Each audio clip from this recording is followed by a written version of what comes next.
ఆరో వారంలో కూడా సెన్సేషనల్ కలెక్షన్లతో దుమ్ము దుమారం లేపుతూ దూసుకుపోయిన రెబల్ స్టార్ ప్రభాస్ నటించిన లేటెస్ట్ మూవీ కల్కి అన్ని చోట్ల దుమ్ము లేపగా 38వ రోజు శనివారం అడ్వాంటేజ్ తో రచ్చలేపిన ఈ సినిమా 39వ రోజు సండే అడ్వాంటేజ్ లభించిన నైట్ షోలకు కొంచెం డ్రాప్స్ ను సొంతం చేసుకుంటుంది అనుకున్నా కానీ ఓవరాల్ గా మరోసారి ఎక్స్పెక్టేషన్స్ ను మించిపోయి 39వ రోజు కూడా అల్టిమేట్ కలెక్షన్లతో అన్ని చోట్ల జోరు చూపించి అంచనాలన్నింటినీ కూడా మించిపోయి ఏకంగా 2.10 కోట్ల రేంజ్ లో గ్రాస్ ను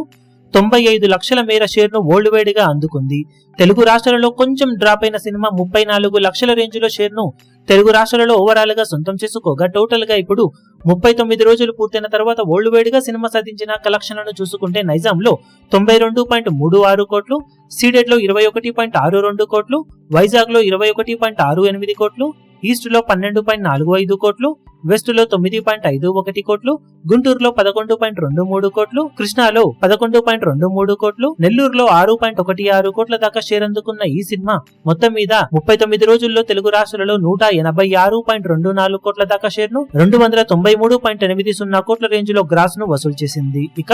కర్ణాటకలో 36.42 కోట్లు, తమిళనాడులో 21.86 కోట్లు, కేరళలో 12.96 కోట్లు, హిందీ అలాగే రెస్ట్ ఆఫ్ ఇండియాలో 147.95 కోట్లు, ఓవర్సీస్ లో 130.20 కోట్ల దాకా షేర్ అందుకున్న ఈ సినిమా వరల్డ్ వైడ్ గా 535.63 కోట్ల దాకా షేర్ ను 1052.75 కోట్ల రేంజ్ లో గ్రాస్ ను వసూలు చేసింది. 372 కోట్ల బ్రేక్ ఈవెన్ టార్గెట్ మీద సినిమా ఏకంగా 163.63 కోట్ల రేంజ్ లో ప్రాఫిట్ ను సొంతం చేసుకుని హ్యూమంగస్ బ్లాక్ బస్టర్ గా నిలిచింది. బాక్సాఫీస్ దగ్గర ఇక ఇప్పుడు స్లో డౌన్ అయ్యే అవకాశం సినిమాకు ఎంతైనా ఉన్నా కానీ ఎంతో కొంత షేర్స్ ను ఇలాగే ఆగస్టు 15 వీకెండ్ వరకు రిలీజ్ అయ్యే సినిమాల వరకు కల్కి మూవీ ఇలానే జోరు చూపించే అవకాశం ఎంతైనా ఉందని చెప్పాలి. ఇప్పుడు ఈ వీడియో మీకు నచ్చినట్లయితే లైక్ చేయండి, షేర్ చేయండి, ఛానల్ ను సబ్స్క్రైబ్ చేయడం మాత్రం మరవకండి. ఏ చిన్న అప్డేట్ ను మిస్ అవ్వకూడదు అనుకుంటే బెల్ ఐకాన్ ను ప్రెస్ చేయండి.